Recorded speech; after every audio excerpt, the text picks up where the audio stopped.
Don't shoot them. I shoot at them. We need a gavel in here. Bitch in order.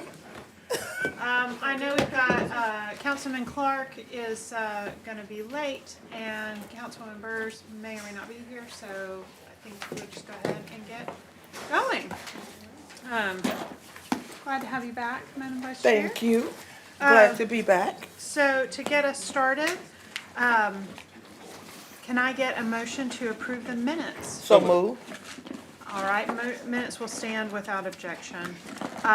Before we go too far, I would like to call your attention to the design of our agenda. Can you see what Nicole did for us, y'all? Nice. We've got our snazzy logo, but perhaps most importantly is our values down here on the bottom that everybody worked hard on. So mutual respect, professionalism, honesty, curiosity, and collaboration are the values that we've identified that we share in common and will guide our work. So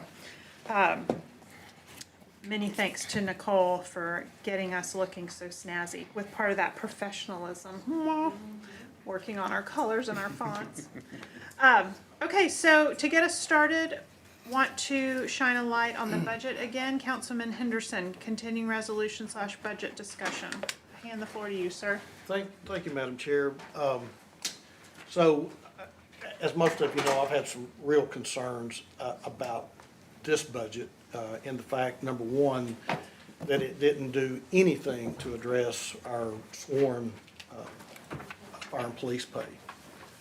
The second thing that I was concerned with is I was concerned that it kind of left the taxpayers on the hook for the full boat. And as a result, I have been engaged with the administration about my concerns and trying to work through what I think could be perhaps maybe a good compromise that I would like to offer in the way of an amendment. I'd like to ask the Chief of Staff if he would to come and, Chief, have you got the amendment with you that we have discussed? Yes, Phil has copies, and here you can pass them out now. So I'll wait until everybody has one. So basically what this does, and the chief can kind of fill in more of the fine details, but it reappropriates $5 million in this current budget, sort of as a placeholder into an account that would be designed just for our sworn fire and police pay, so that, and I understand and I realize that the administration is probably going to come back in a couple of months with an amended version that maybe addresses a broader and a fuller spectrum. But this would at least allow $5 million to be placed into an account for our sworn fire and police. It would guarantee that our taxpayers wouldn't have to foot the whole bill this, for this effort. And Chief, if you want to just kind of briefly discuss kind of where the money at this point, and this can always be amended later as well. If we're not comfortable with where the money's coming out of, I think, that can certainly be addressed in the amended version when we come back to that. But Chief, if you want to just kind of describe a little bit about where the money is coming out of, and then kind of how we're placing it in a line item for fire and police. Yep. Well, thank you, Councilman Henderson. Before I go into the budget, or I'm sorry, the amendment, proposed amendment, just recap. So I think that we all have the same overarching priorities, which we got to pass a budget. We need to do it before June 30th and or 8/31, right? All in. We have a lot of moving parts. We are presenting a $345 million operating budget.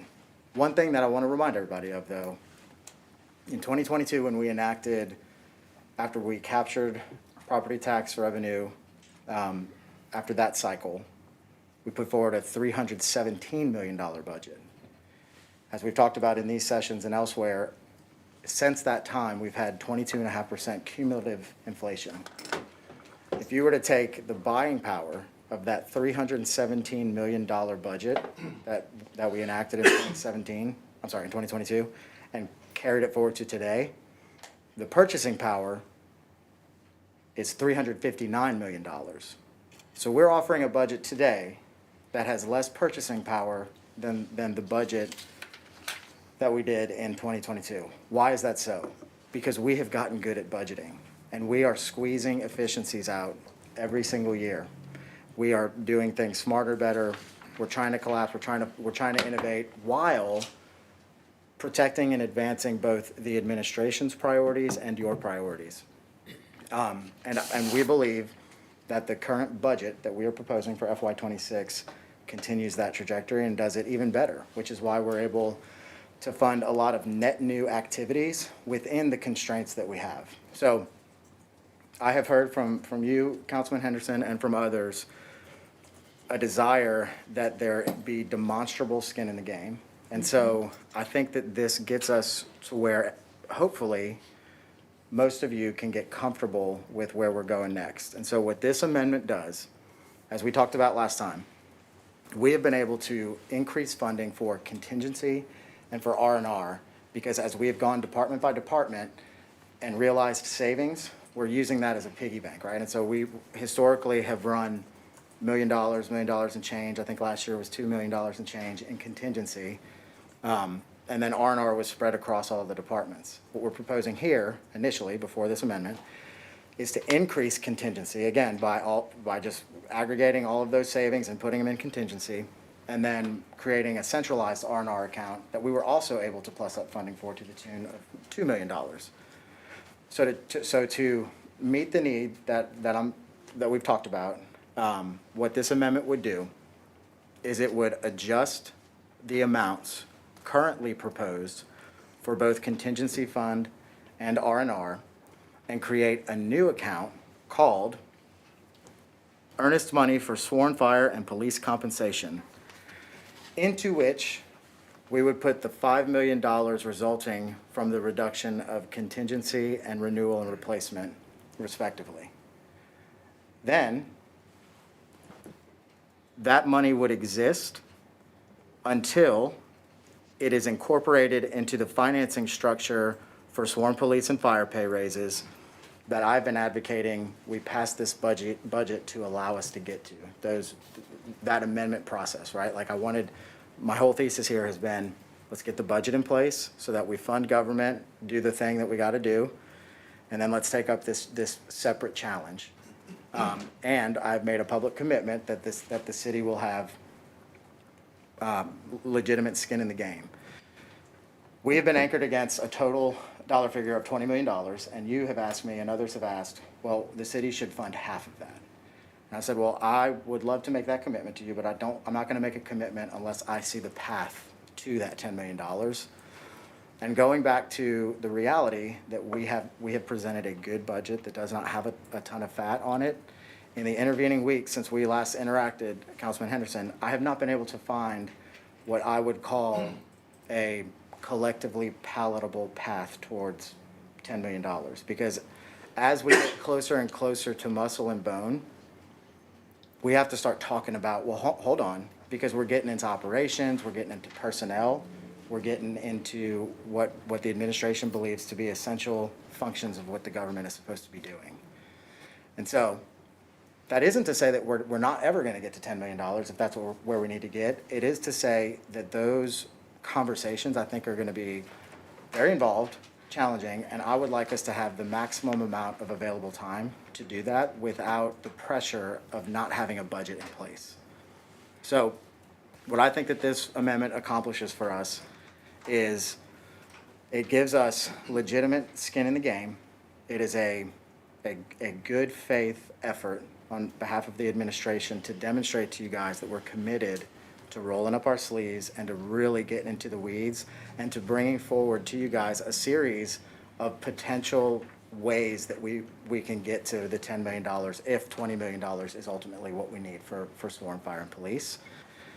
And it gives us the time that I think is appropriate, and it allows us to honor, I think, all of the work that has been done up until this point, to get us to where we are for this FY '26 budget, which again is balanced, is good, and advances a lot of important priorities, because if we don't go this route and we revert back to a CR approach, there are a lot of things that we can get started on now that just have to halt. And there's negative operational impacts to doing that. And I really believe that we can walk and chew gum at the same time. And so this amendment exists to try to convince you of the same. And I hope that what we can do is have Councilman Henderson offer this on the floor and then move to pass the budget as amended, if that makes sense. Okay. Any comments from anybody? Councilwoman Dotley. First, I want to thank Councilman, it's hard for me not to call you chair because that's how I met you. Councilman Henderson, I thank you so much for digging deeper because we needed it, and I appreciate you for that. And I've grown to love fire and police. I ain't say as much as you do, but close to where you do. So anyway, we can secure up some funding to ensure that they are taken care of. I'm a fan of. So I like this. I think it's a great idea. I think this is a good move, and I appreciate you, and I thank you, Kevin, and your team for working on this. I think this is great, and I like that. So I say well, I know we can't make any decisions in here, but I'm just gonna say I support this, and I think this is a great move for us. That way, like Kevin said, it doesn't hold up the budget. It ensures that our sworn are taken care of, and I think it's a good place. So that's just where I am with it. So thank you, Madam Chair. Thank you. Anybody else? Okay, well, I've got some thoughts then. I like a methodical approach to work. And so the arguments that you've made about ensuring that we have the time to do well what we need to achieve resonates with me. Because honestly, I look at this amendment and I think contingency fund and renewal and replacement fund are a basis of just good management, right? Okay. That I don't like the idea of raiding that fund to do this, which to me highlights the reality of each of us around this table, and you all in the administration all have priorities that we're really going to have to hash out when the time comes. I have absolutely been advocating for we're going to need to go 50-50 on this. And to build on what Councilman Henderson said, I mean, reality is the taxpayers are paying for all of it, right? The question is how much more are they going to have to pay? And we have questions that remain about what is the cost? How fast can we do this? Where do we have opportunities for other savings within departments or with reorgs or identifying if we've had scope growth? So thinking of this as a contingency fund, Kevin, can we expect that when we work together on the next iteration of the FY26 budget, that we will go back to finding ways to fund this, the contingency and the renewal replacement funds? Conceptually, yes. I think that a couple things. One, when we first started pitching the budget proposal in the first education session, there was actually like a communicated opposite concern that contingency was too high.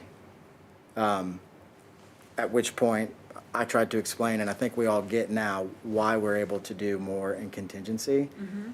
And at that time I said, really we should be against the $345 million budget, we should probably be around $15-17 million to get to like the 5% kind of benchmark, right? Mm-hmm. I still think that that's where we need to go. I think that that's good budgeting. I think that it's going to take some time for us as a city to get there because we haven't been really doing that for a long time.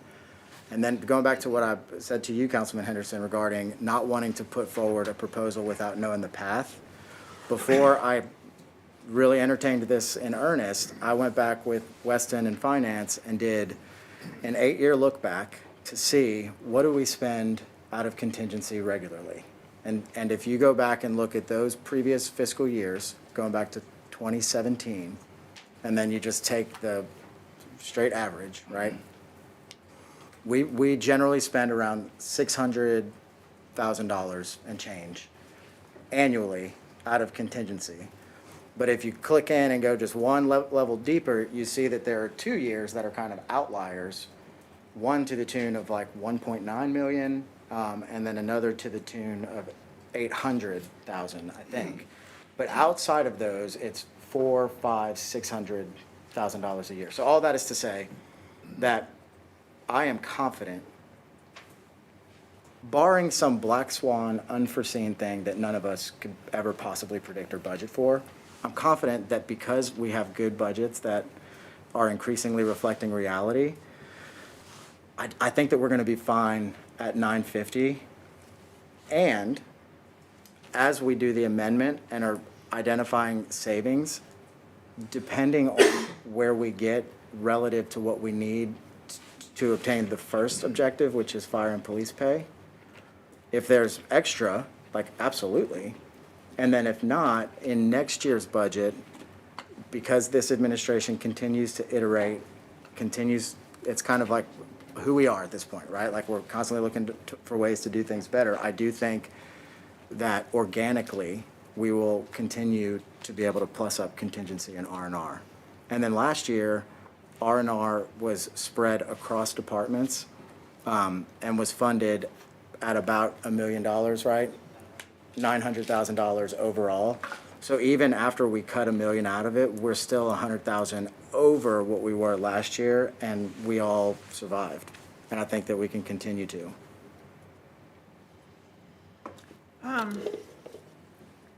Councilwoman Dotley's going to be leading, not only chairing our budget committee, but also leading a budget working group around our budget policies that the administration, I think with Steve's guidance and Weston's leadership, have put together at our request. So I suppose I'll be working on that group with you, Chairwoman Dotley, so we can talk, maybe that's something we talk more about, is that R&R budget. You know, I think about, are we buying more lamps when we can't afford light bulbs? Is the thing that I start worrying about. You know, as I'm hearing this, I know that the wheels on my desk chair are coming apart in pieces, and I throw them away every week. You know, they're shedding, and that's what an R&R budget is for, fresh wheels, right? So you don't tear up the carpet, so that then you don't need new carpet. You know where I'm headed. A fast switch makes me uncomfortable, but I appreciate the spirit in which it is done and the way that you all have, I feel like, really worked diligently to rise to the challenge. Because a great concern I have is going into an amendment that is bloated when we have people that are genuinely struggling with the very inflation that you talked about and rising home values. So thanks for bringing this. I've got a lot to think about between now and 5 or whatever it is. Okay, yes, Councilman. And you mentioned a fast switch. I'm pretty confident based on these numbers and how quickly they came to us that we can find a lot more savings between now and when we need to towards that 20 million. Because, you know, my position is that we find every bit of savings we can towards that 20 million before we ever consider a tax increase. Mm-hmm. But I do like this proposal. Okay. Yeah, I just want to reiterate, Councilman Henderson, thank you for bringing this to us. I think it makes sense, and to me, again, just still settling in and learning the process on these things, but to me, passing the budget now gives us more time to open the hood on the budget. And like you said, Councilman Davis, look and see if we can find even more savings. So I think it just makes more sense to do this, and you all have met halfway. So I think it's a good thing. Yep.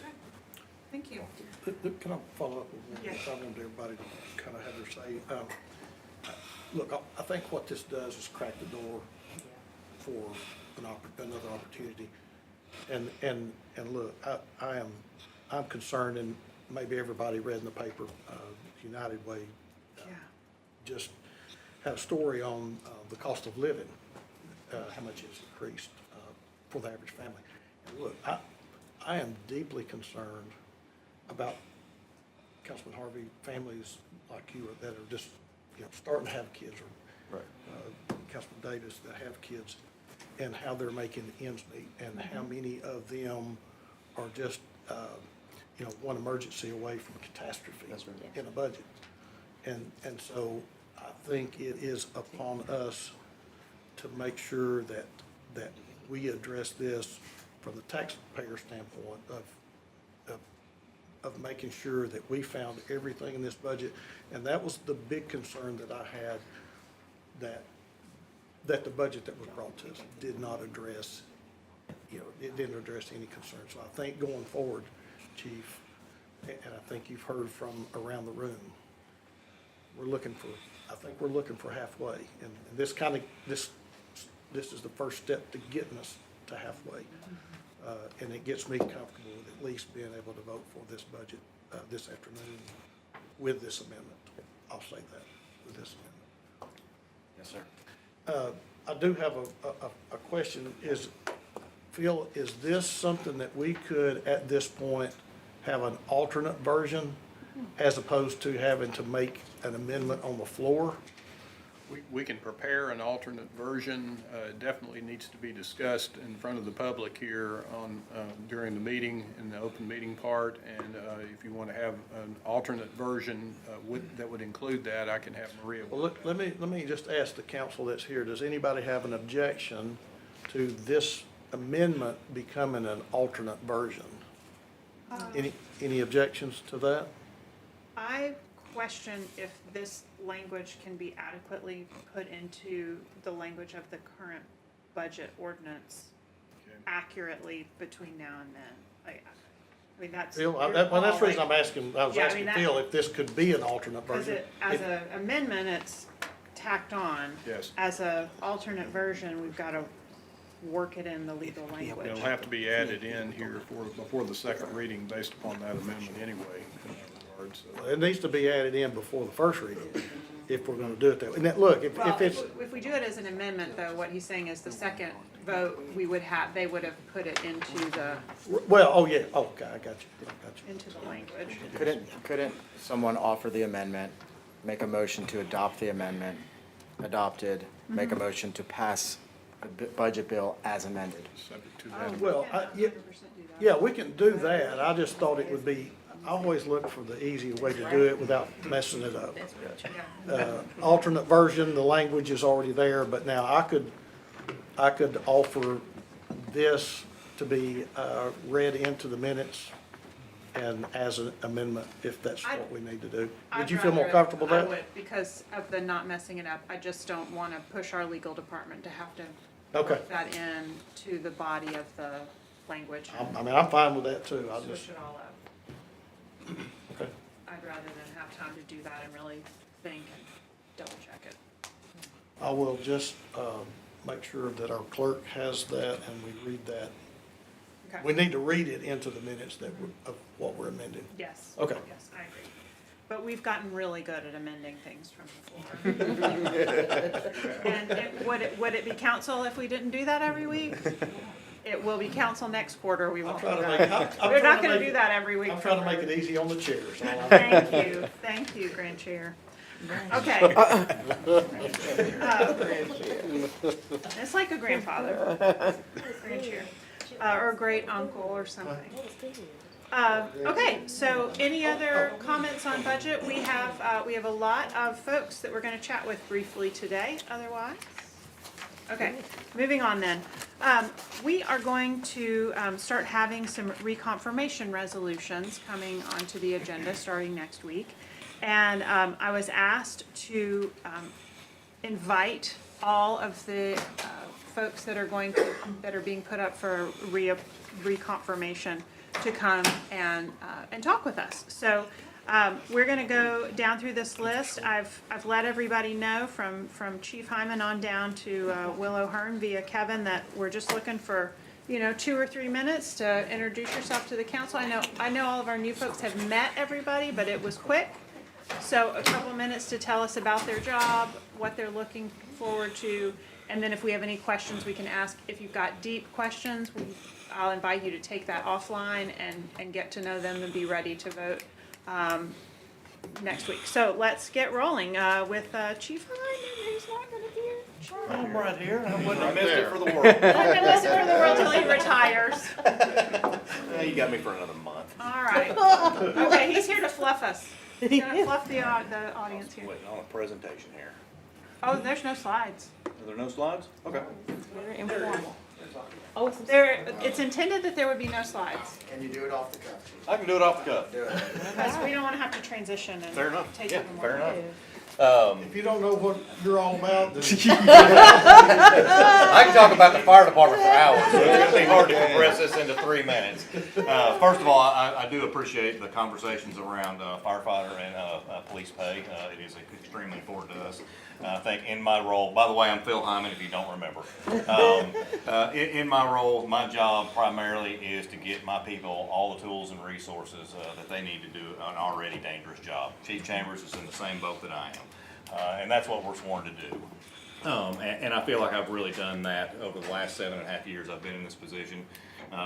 We have an excellent department. I think I've told you before, we're an ISO Class 1 department, which we're in the top 5% of the entire departments in the country that measure that. That has a direct impact on homeowners' insurance and also for businesses and the insurance that they pay as well. That's not an easy task and an easy chore to get through the ISO process. It is a lot of work on a lot of different folks, but it is a measure of success for our department, and I think that's important. We're continually recruiting, and I think that's another piece that a lot of departments struggle in over the years is recruitment. I know there was a period of time for us, our recruitment numbers were extremely low because there just wasn't a lot of people out there looking for these type jobs. And we were fortunate enough to put a recruiting officer in there, one-man band, so to speak. Has done an excellent job pushing our recruitment stuff forward and has broadened that program quite a bit. So if you noticed in early spring, we opened up our, you might have seen it on social media, we opened up our application period. And we have had an overwhelming amount of folks interested to coming to the fire department. And I think that's a big ticket. And these are not just folks looking for a job. These are folks that we spent time with on the front end before they get to the application period. So we've poured into a lot of individuals to let them understand, one, what our business is, so that there's no surprises, and two, help prepare them educationally and physically before they start the academy. And Chief Chambers has the same mindset with this as well. And that's the only way we can capture good quality folks. The pool of folks that we have today are way different from the pool of folks when I got hired. We were looking for construction workers, and we still are, but the construction workers, the grass mowers of years past aren't the same kids that are growing up today. So we've had to adapt and change the way that we do business to adapt to that climate. And I think that's one part about our department that you'll see is that we are adaptable. And I think that's an important piece to create resiliency within city government. Departments need to be adaptable. And I think we've done a really good job at being adaptable and changing to those conditions as they come up. As you know, all of our firefighters are passionate about the job they do anyway, and they're problem solvers. So not only just from the recruitment and some of the administration functions that I have to deal with, but our firefighters too. We have to pour into our firefighters on a daily basis. You can ask Terry Knowles, you can ask any one of our firefighters, do we train more today than we did 10 years ago? And they're all gonna give you that eye roll like, yes, yes, yes, we do. But I think it's important to know that training is, we have to train, we have to train. You guys saw it through the fire ops program and what you saw out there. Those guys are really passionate about what they do. And you have to allow that to happen. And I think that's part of my job is allowing that to happen and creating that culture. Our mission statement has been lead, serve, train. Everybody has a piece of leadership, whether they're a recruit firefighter all the way up to senior leadership. Everybody shares that mindset. We all serve. We serve our public and we serve each other, and then training is obviously important. I'm glad you were timing me because I was on a roll. I was on a roll off the cuff. Do we have any questions? comments, yes. I don't have a question. I just appreciate your service to this city. I appreciate that. You were the training chief whenever I came on council. You did an excellent job at that position. You did an excellent job at chief. Thank you for your role. Thank you so much. It means a lot. Thank you. Congratulations on your retirement. Thank you for everything you've done. Appreciate it. Good to Thank see you you, very much. Jerramy. Thank you, Chief. Thank you. Okay, Chief Chambers. See, I like going before. The big red fire trucks always get the. It does. They make everybody happy, right? Everybody likes the big Everybody red- happy. big red We're fire always 50-50. Right? It's like half the people are glad we're there, the other half are mad as hell. I'm just Yeah, waiting on especially when you see those blue. Oh, okay, timer's going, timer's going. So I know you all know me. First, thank you so much for the opportunity to serve in the capacity that I am. Our mission was, is, and will continue to be to do whatever we can to keep our community safe. That is our one and only mission, and that is exactly what we intend to do. I'll have you know that as of Saturday, we ended all crime. So no more speeding on the bridge. Wow. Everything's done. So, No more any wheelies? No more questions? loud motorcycles? No, that's it. Motorcycles. We actually outlawed all the motorcycles. Wow. So we're towing all of them. We're going to sell them to actually create revenue to add money. Hey, there we go. There we I go. heard you say it, I heard you say it. So in all seriousness, I knew coming in, I think we all knew coming in that there was some changes needed within CPD. A lot of the mentality within leadership itself and what leadership was. I've always been a proponent of servant leadership, right? True transformational leadership, leaders who serve and lead by example. So everything about that started with me. I did everything that I possibly could to create an environment of inclusivity, working in collaboration with our officers and our community, creating a Chiefs Leadership Council that I utilized in order to choose my staff. And we have successfully done that, as well as determine what is the best organizational structure that is most advantageous for the department, as well as most efficient and effective to our community. All of that stuff has been completed, and we are moving forward. I've received a lot of positive affirmations, and I get that from people who aren't associated with the police department, because you don't know always if your cops are going to be honest with you. They're facing somebody with shiny stuff on their collar sometimes that you don't know if they're telling you the truth or not. All indications are that we're continuing to head in the right direction, and we're not going to go any other way. Leaders that are in our department understand what the expectation is. That is that they are out there with their officers, they are out there in the community serving alongside them, not in an office looking at a computer 7 days a week. That is just not acceptable, and we are starting to see that on a more regular basis. That is great news, and that's the direction we continue to head. The next step was continuing with the outreach. We know that that we're just one bad incident away from the trust within our community to be hampered and go back to where things were many, many years ago, and that is not something we want. So continuing to foster an environment where outreach is paramount. We understand that connecting with the youth. So we moving forward with our PAL program. It went live back for spring break with the very first, there was 2 separate I guess events that we had at community centers with PAL. We've got one tomorrow. You guys are welcome to come out to Kings Point if you want to wet a line, throw a little fishing rod, with some bait in there with some kids. We're going to be out there most of the morning through the afternoon tomorrow with kids. It's called Cops and Bobbers. Oh, that's fast. I do that with all respect, y'all. I understand. I really I appreciate your understand. time, and we're just, don't wanna. Perfect, no problem. Any questions? Great job, Chief. Yeah, thank you. Yeah. Thank you for all you. Thank you, Chief. Thank you very much. Jeremy Wood. Jay. Good afternoon, everybody. I'm Jerramy Wood, the Administrator of Public Works. I think everybody here knows pretty much what we do across the city. We do have a long reach in all directions. We do have a collaborative effort that we work with all the other departments. As far as my priorities, my number one priority is people, and that's people of employment and people of the city. I think that no matter what we do, people have to be forefronted because it takes people to do what we do, and we're doing it for people every day. So if I can prioritize those, then everything else will kind of fall into place. My number 2 priority is leadership. I come from a long line of leadership. I have a military background of 26 years, so leadership is something that was ingrained in me consistently. I think that if I can create servant leaders that come in and have an empathetic approach, not only to the individual that they're dealing with, but to the position and the situation that they're in, then everything will just move out. Everything will kind of deconflict itself. But you have to have that desire to be better about it. You have to have that want to make something change and make it better. So that's my second priority. My third priority is competence. I want my team to be the very best team that the city has seen. I want every employee to be a professional that will walk on scene, make a decision at the decision-making level, make a contributive decision that is going to feed more situations and overall enhance everything. Our top goal is to enhance the city, to make the city more reliable. I know that there's been a bad taste in a lot of people's mouths for Public Works for a long time. I think in the 8 months that I've been doing this, we've been able to turn that taste around in a little bit. So I'm here for any questions and whatever you need. Let me just say, the second most important phone number that I have in my contacts is, Amen to that. is the Public Works Administrator, and you're doing, look, I appreciate the job you're doing. Yeah.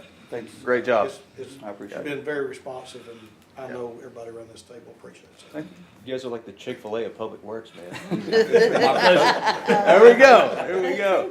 Well, any other comments? I would add that, I mean, fire, police, public works, I mean, the most essential of our essential services, Absolutely. along with wastewater coming up, also essential. We have to be good at this, and I have seen a marked improvement in the way that this department runs since you have become a leader in it, and I thank you very much. for Thank the you. work. I appreciate that. Yep. Okay. Richard Beeland, so excited to come chat with us. Richard Beeland, Administrator for the Department of Economic Development. And so we're made up of several different divisions, economic development, obviously, and housing and community investment, real property, brownfields, and the Office of Homelessness and Supportive Housing. So our economic development function is core to the city, and it's headed up by Shrita Allen, who's the Senior Advisor for our Workforce and Economic Development. And she is working on projects that you see a lot out with jobs pilots, with people coming in and investing in our community and creating jobs. And then we also have Andrew Hudson, who we have just hired as our Workforce Development Director. And he is a certified workforce development professional and is liaison with the Tennessee Department of Labor, and works to help create programs and guidelines for investing in workforce development. Our housing division is headed up by Nicole Hyman, and along with her team of Sandra Gober and Megan Miles and Hanukkah Henderson. And their goal is to provide safe, stable, and affordable housing in the community. They also manage our federal funds that come in through the city, the CDBG funds, home funds, and ESG funds. And then we have our our real property division, which is headed up by Gail Hart. And they handle all of the acquisition and disposition of city properties along with all leases. So Gail is really vital in everything we're doing. We try to go through something to make sure that it's done correctly and legally, and she liaisons with the city attorney's office for that.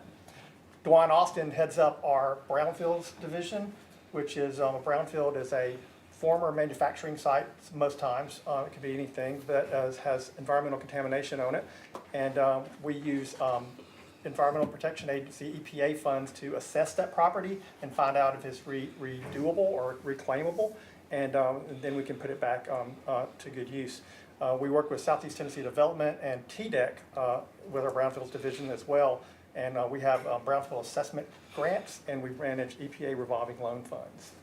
And then finally is our Office of Homelessness and Supportive Housing, which you all will probably get to know very well. Casey Tinker heads that up, and their goal is to prevent homelessness, but they also work on street outreach and counseling and try to provide housing for people who are experiencing homelessness. They started in 2015 as a veterans homelessness outreach and then expanded to episodic homelessness. So that's all that we do there. Thank you. Yes. With Nicole shifting roles, will she still oversee housing, or will someone else take? She will right now. Okay. Thank you, Richard. You know, you were at the library before this, and I think in the mayor's office before that. You are like the administrator extraordinaire. You come in, you need somebody to administrate something. Just so you know, the council has been identifying work products that we want to to dig into in the next several years. And so there'll be a couple things that'll impact, that I would think that we'd have working groups reaching out to you about: economic revitalization in neglected community corridors, and also homelessness support ecosystem improvement. So we're gonna have some real council focus on that. Great. Yeah. Look forward to it. Okay, thank you very Thanks. much. Thanks for all you do. Thank y'all. Okay, Melody Wingfield. Good morning, good afternoon, council. I've been training all morning. So I'm the Chief Human Resources Officer for the city, and I have a team of 32 professionals that our job here is to focus on the people. One of the things we tell them in orientation is that everybody here at the job here at the city is in a job that's a service position. And HR's role is to serve those who serve. Our responsibility is to our employees. So my background, I came into the city, although I'm new in my role, I started in 2021, have been part of the benefits and total rewards team, served as an HR business partner dealing with policy and strategic support for managers and departments, moved into my director of leadership and professional development position where I provided training for staff. We redid new hire orientation, started doing things to develop and build managers so that we can support employees in being successful. And now I'm in the role that I'm in. Before this, I worked 15 years for Head Start programs. So service is pretty much at the core of my entire career, working with people. And that service goes forth in everything that we're pushing out. So my 3 goals with our team are: develop our employees as individuals. How do we empower them? How do we make sure that they're informed? Are they supported once they come in and they're developing their career here? We want them to make sure that while they're here, they have good benefits and they can look back on their career and say, the time that I spent here with the city of Chattanooga was well spent. I developed, I grew as a person, I was able to support my family. So that's our first focus. Developing our leadership is another, because HR can't be everywhere at once, and every single manager is in a position where they have an HR hat that they have to wear. And if they're not good at their role and they're not good at their skills, the city is at risk because we can make bad decisions. They're not supporting their employees, they're not getting the work done of the department, and they're not advancing their team. So if we don't lean into the managers and make sure we're supporting them, we're not doing a good job with them. And so that's a huge focus, especially with my training background. I'm a huge employee advocate. We tell managers that if you have an employee that's having an issue, the first place you need to look is in the mirror. Have you given them everything that they need to succeed? Because yes, they may have made a choice, but did you set them up for success? And I hold them accountable to that level for that reason, and training is a huge part of that. And then the final thing is making sure that we're an employer of choice and making sure that we're making good decisions. It's amazing in my role, I spend most of my time asking questions, making sure that everybody's thought of everything. Have we looked at the research? What are our stats? You mentioned inflation is really a situation right now that's troubling. Laws are changing all the time at the federal and the state level, and we're constantly having to review those and making sure that we're treating everybody fairly and crafting good policy based on what the law of the land is, in this case, today. So that's a lot of what I do on that level. Some big goals I have is continuing the manager training, continuing to build on those foundations, continue working with employees and helping them have career pathways, building their careers, figuring out where they want to go here at the city. And also looking at things like expanding and revising and looking at our benefits and our wellness packages to make sure that we're dealing with issues and that we're expanding benefits offerings to deal with things like the ALICE populations. Cool, thank you, Melody. Questions? Thank you. Thanks. Any questions? Melody, we all got to know you, or some of us got to know you when you were confirmed not very long ago, so. Not very long. Here we go, we're gonna just double down. Okay, that sounds good. Thank you very much. Thanks. Mark Heinzer, please. Good afternoon. My name is Mark Heinzer. I'm the administrator of the Wastewater Department, and I thought I was going to rely on my spreadsheets as an engineer, but she found my kryptonite, and so buckle up. I'll do my best. So we manage the Wastewater Department, that is conveying and treating wastewater from over 400,000 individuals. It's not just the city, it's actually the region. So we're a regional facility, and we take up to 230 million gallons per day at the wastewater treatment plant. We have over 1,200 miles of pipe, so if you laid that pipe end to end, it would go all the way to Denver, Colorado. And that's what we have to maintain every year from just the neighborhoods. So one of the big initiatives we're doing is getting out into these neighborhoods and televising, putting a camera down every pipe, making sure the pipe is intact. If it's not, we make a plan to fix it. If there's storm water getting in, we want to get that out. So we're doing a lot of rehabilitation of pipe, a lot of point repairs on pipes, and things like that. But there's a lot of things that happen, blockages happen, collapses happen. It is a 60-year-old system, and so we're always chasing that. We're trying to get ahead of it. We have a plan, but we sometimes end up chasing. As we've seen in May, where we had all these rain events, we had to chase a few things. Normally, we're not chasing that too much. Normally, we know where we're gonna go. We do have a consent decree that we're working through. We've got about 5 more years left on that. I say 4 more years because our plan that we've put together has us ending a little bit early with the requirements of that. So we're gonna continue to work on that. We also a few years ago, we implemented the sewer lateral repair program, which is basically the constituents used to have to repair the road after their sewer line collapsed to their house. So a few years ago, council approved us to go and do that within the roadway. So that cost is no longer borne by the constituents, it's now part of our program. And so we've repaired over 100 of those in the last 2 years, and we've got 20 in the books right now that we're working on this year. It's usually about 1 a week, 1 to 2 a week, depending on what's going on, so we're doing that. And lastly, as far as forward looking, so wastewater is typically a waste, right? People think of it, they call it wastewater, right? But for us, it's energy. There's so much energy inherent in that, and we're able to, we have ways to capture that energy. Right now, we've got a torch that burns 24/7 at the plant, just wasting energy. We've got a plan right now to capture that and convert that to electricity, convert that to heat. And so though we're working through that, we've got designers in place right now to, engineers in place to tell us what we can do and how we can benefit from that. So it's not just waste, it's actually a resource, so we're looking at it that way. In addition to that, we also provide tons of fertilizer to the agricultural community around the region, which is a huge boost for that sector in our region. So we're providing 70,000 tons of fertilizer per year to the region. So all those things, we look at wastewater as a resource, and we're not even tapped into all of it yet, but the plan is that not only are we gonna comply with consent decree and keep the water clean, we're actually gonna have an ROI on this because we're gonna have some energy generation coming from what we're doing, some produce coming from what we're doing, and, just look at it from a different perspective. Thank you, Mark. Have any questions? All right, thank you very much. Thank you. One more, Will O'Hearn. How are we doing, everybody? Good. I'm going to prepare my slides, but I will now give you an interpretive dance for my presentation. Did I not tell you all I those know, slides? he told me to bring an interpretive dance, so I'm good. I broke my presentation into... Oh, I said no slides, and I said, Reed, this means don't bring slides. No problem. So what I'll be happy to do is I'm going to break my You even presentation. said y'all weren't as worried because you didn't have to bring slides. It's fine, no worries. Well, I can't do it all. Went and found $5 million. What you So I broke my presentation down into 3 different areas. Who I am. So my name is Will O'Hearn. I'm the executive director of the Chattanooga Public Library. I've worked in libraries for 20 years.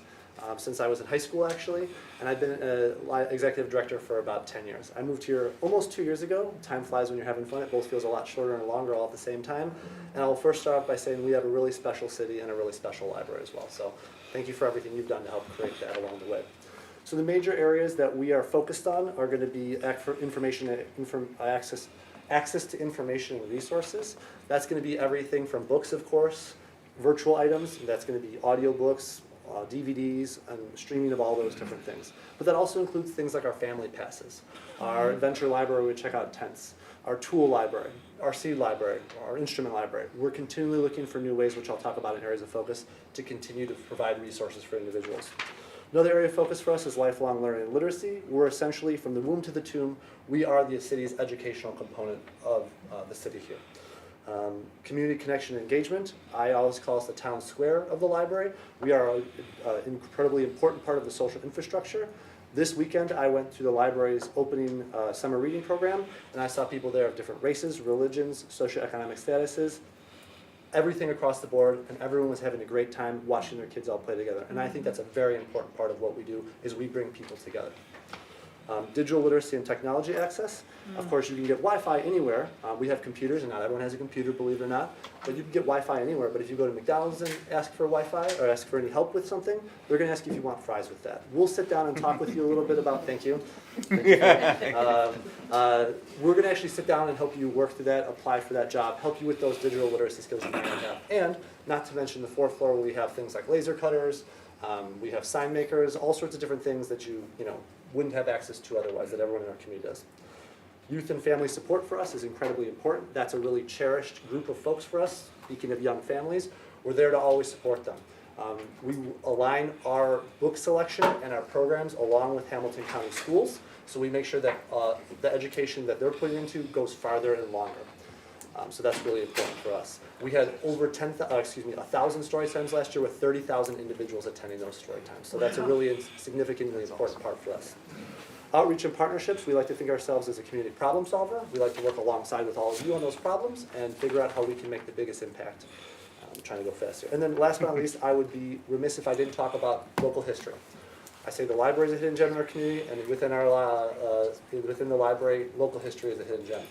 We are not only bringing what has happened in the past and allowing people to access that, but we're actually archiving all the things folks like you are doing today so future generations can review them.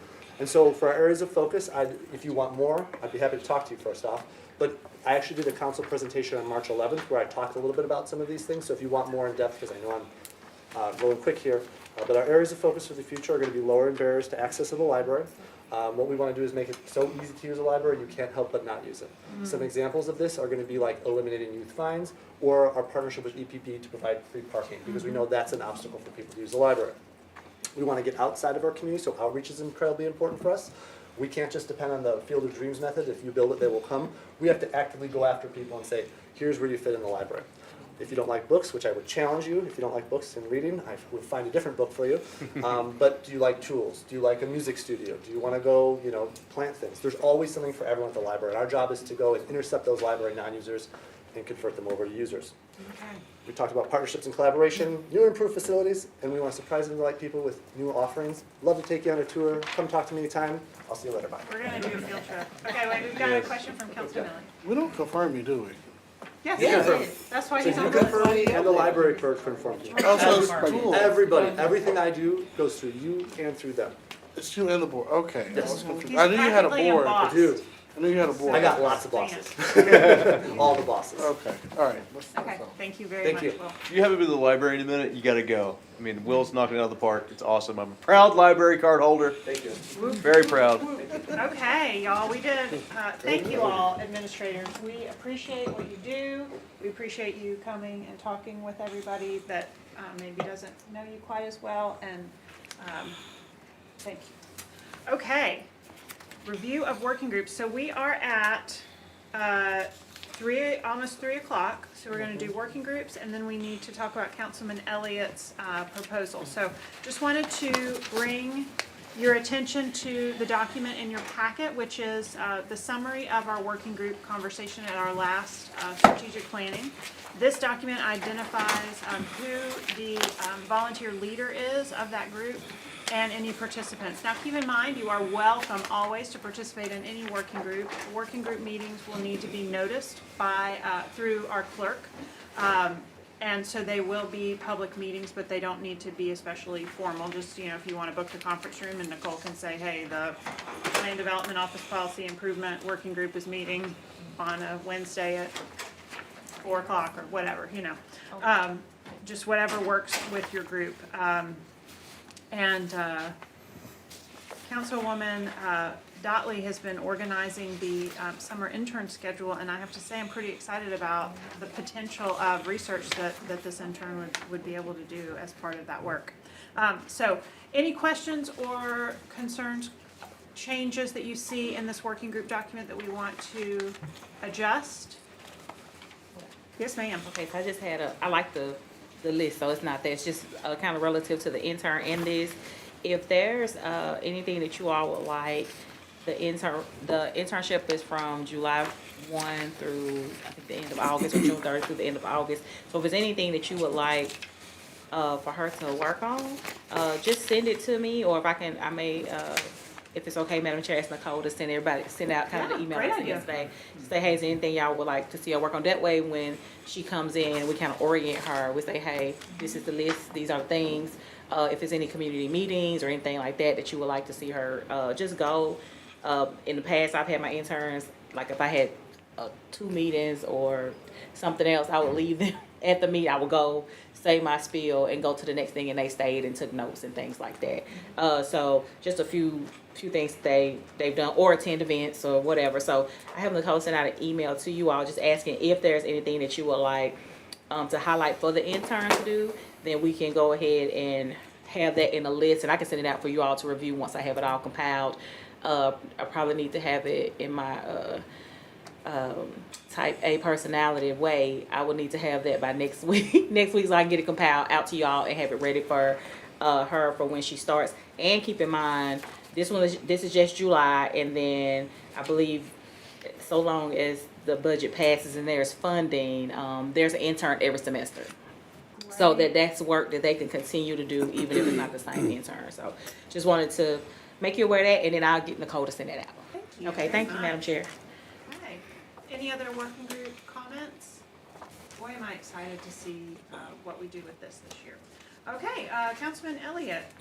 Madam Chair, can we push this until next strategic planning?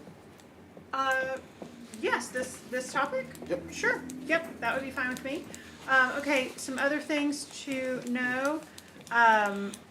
There are some board vacancies in just about every district. Looks like we've got some opportunities for people to become active. So take a look at that.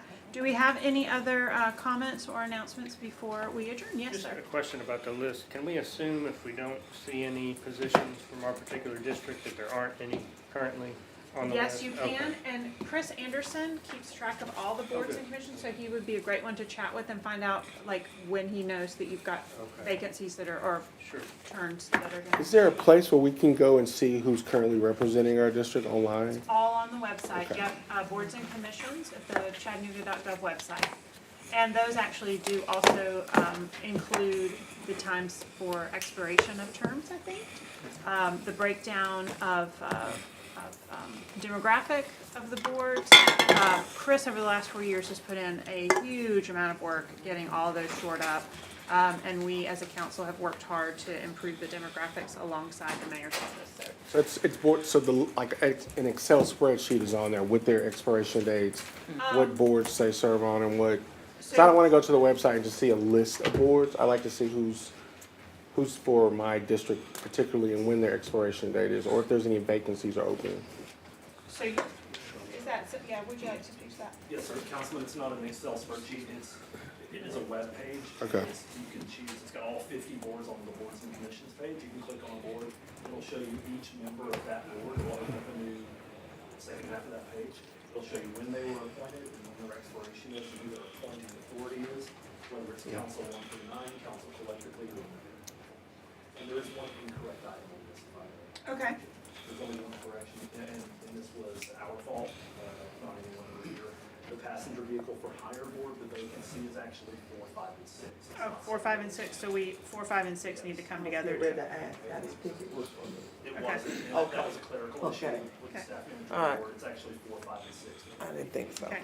Councilman Clark, would you prefer just to have a spreadsheet of, No, when I reference Excel spreadsheet, I just wanted to make sure it was listed in a way that's yeah. user friendly. Yeah, if you. It could be in any Once you've spreadsheet dug or. into it, if you have questions. Okay, will do. Just, Chris would be your person to reach out to. 4, 5, and 6 on that? Yeah. 4, 5, and 6, so that's Yeah. one appointment for 4, 5, and 6. Yeah. So 1, 2, and 3, we work together and chose somebody and it's the same kind of thing. Oh. Like not 1 for 4, 1 for 5. Oh, okay, okay. Yeah, Oh, the three- okay. The 3 districts together choose one person. Choose one. Yep, to appoint together. Okay. Councilman Elliott, I think you raised your hand.